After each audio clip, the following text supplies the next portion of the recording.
There's been discussions about Need for Speed being on life support and or dead, and it's been going on for a while now.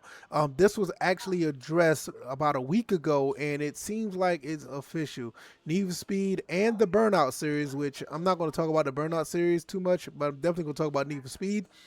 Those games are pretty much dying in favor of Battlefield, and it's pretty sad because Need for Speed has a place in video games. It has a place for racing games in general. Burnout, you can make the same case for it as well, but definitely Need for Speed is an iconic racing IP, and it really sucks that it kind of went by the wayside in the last few years that it came out, and also it's just not really relevant to EA anymore. I'm looking at this article that I want to respond to and give my thoughts and opinions on the IP in general when it comes to Need for Speed. Shout out to techpowerup.com. I'm going to look at this and we're just going to go from there. So let's look at this. Criterion axes Need for Speed and Burnout racing games in favor of Battlefield. It seems though that Criterion Games, I think I said that right. I'm sorry, it's Criterion. I'm not good with names. Criterion Games has officially addressed the questions about the future of Need for Speed that arose at its 30th anniversary. Man, it's been 30 years. Rebranding as a Battlefield studio. In a recent interview with IGN, Vice President of Battlefield Studios Europe, Rebecca Kutas has officially confirmed fans' fears that Need for Speed is all but dead. When asked about the potential of his racing games following the rebranding, the VP responded, "We are solely focused on Battlefield," indicating that the 2022 Need for Speed Unbound would likely be the last entry into the studio's racing IP. This comment likewise spells doom for the Burnout franchise, which hasn't seen a new entry since 2018 with Burnout Paradise Remastered. Now, Burnout Paradise Remastered is an excellent game. I highly recommend you play it, and it's actually a really well optimized game. That game runs at I think it's like 1080p 60 on the 360, which is unheard of. Could be 720p, but it's still 60 frames per second on a old console like that is really impressive.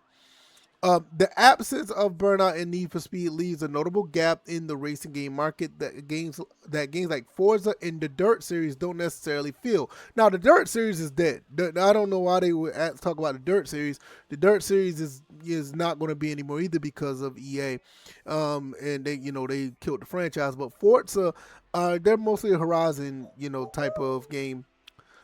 Thanks to the combination in street track racing and stunt driving, a quick gander at SteamDB reveals aside from the live service push, the reason is moving away from Need for Speed as a franchise may be due to declined player interest. I'm going to talk about that in a second. On Steam, Need for Speed Unbound peaked at a disappointing 14,063 concurrent players at launch and has plateaued around 1,500 peak concurrent daily players. Now, I'm going to tell you what's the problem with Need for Speed Unbound. It was a game that's not necessarily built for the Need for Speed audience. It was a different type of game. It is very easy to make a Need for Speed that will sell. All you have to do is go back to Need for Speed Hot Pursuit, go back to Need for Speed Most Wanted. You can go to any of the Need for Speed Rivals. You can go to any of those games and you'll be just fine. I mean, just what they just did. They just did the 2010 Hot Pursuit remastered back in 2020, and it's a very successful game. But now when you look at these games that they have now, Need for Speed Heat, Need for Speed Payback, I mean, they were okay, but they just wasn't the game that people would want. Battlefield 6, on the other hand, concurrently sits at 50,000 daily concurrent players, previously peaking at an all-time high of over 740,000 concurrent players. Now, this is almost like comparing apples to oranges. These are two different type of games, two different type of genres, and two different type of audiences. You can't say, hey, we don't need for Speed because Battlefield is so good. It's almost saying like, hey, we don't need an NHL hockey game because we want a platformer game. Like, there's two different type of audiences. I mean, you're not going to ask for a 3D platformer in favor of a hockey game. It's two different games, two different audiences. It appears, though, that the decision to abandon Need for Speed Burnout and franchise comes as a result of EA's recent restructuring. which the gaming giant lean into AI to increase efficiency. Yeah, I'm not going to get into all that. The AI stuff is ridiculous. But what I will say this: Need for Speed could easily be a game that could absolutely sell very, very well if they just go back to the basics. In my opinion, one of the greatest games that came out was this one right here on the PS2, Need for Speed Hot Pursuit 2, and you can even go back to the PlayStation 1 where they did Need for Speed 3 Hot Pursuit, which, yeah, it's kind of weird, right? But they did a remaster, the Need for Speed 2010, which was an absolutely excellent, was for the PS3, and they did a remaster of it in 2020, which if they could just go that route, they will be absolutely fine. I mean, I don't understand why they don't just make those type of games, and you can even make that as a live service. In as much as I don't like live service games, you can even make that as a live service. In a cops and robbers type of live service racing game would do bonkers, and it doesn't necessarily have to be live service. It could be like an offline game with online capability, just like the one they did when they remastered back in 2020.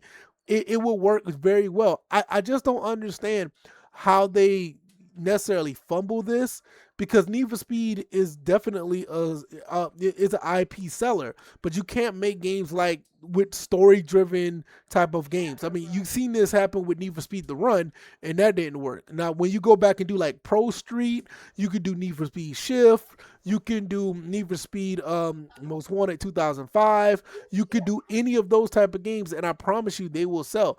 But at the end of the day, EA has their own issues going on after, like I said, they're leaning into AI. They've been bought by the Saudis. Games like this, the Burnout series, and even with NBA Live, those games are basically going to go by the wayside. Those games just don't, appeal to their shareholders anymore. And it's really unfortunate, because as much as I like 2K, I think NBA Live could live in the space. They just have to have a better vision and, a better gameplay, basically. Need for Speed definitely could live in this space. I mean, and with all the racing games out there, there's nothing like a cops and robbers type of, a game, a hot pursuit type game. It's like a big void in the space. As far as Burnout could survive as well, but it's kind of like those two games are almost like hand in hand, Burnout and Need for Speed. So it's going to be tough for both of them to survive, but definitely Need for Speed could survive. It is a legendary IP, and I just don't understand why they have not decided to get back to the basics. I think the last one that really did well, in my opinion, was Need for Speed Rivals. Rivals was absolutely excellent. And one thing about Need for Speed as well, before I close, I will get into this. There's a really big and solid community with the Need for Speed franchise, where they, I went through that community, got with a few guys and played some games, trophy hunting, and doing all these other things, and I learned a lot that I didn't really know about Need for Speed. Even though I played it ever since I was younger, they really showed me the ropes on how that community works, and it kind of sucks that they're not getting any new games. But with that being said, there are a lot of games out there. I highly recommend you go and get into the Need for Speed franchise if you haven't already. You can even start with some of the earlier games back in the PS2, PS3, or even go back to the PS1 era. All of these games that was under the Need for Speed umbrella were pretty much very, very solid. Maybe outside of Need for Speed The Run, maybe, but you can't go wrong with any of these games. There's plenty of Need for Speed games out there. I highly recommend trying them out. And unfortunately, that they're not coming out anymore.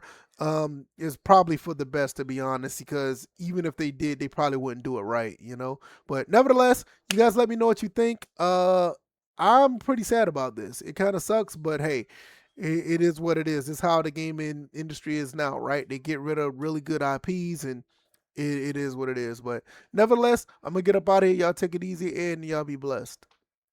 Peace.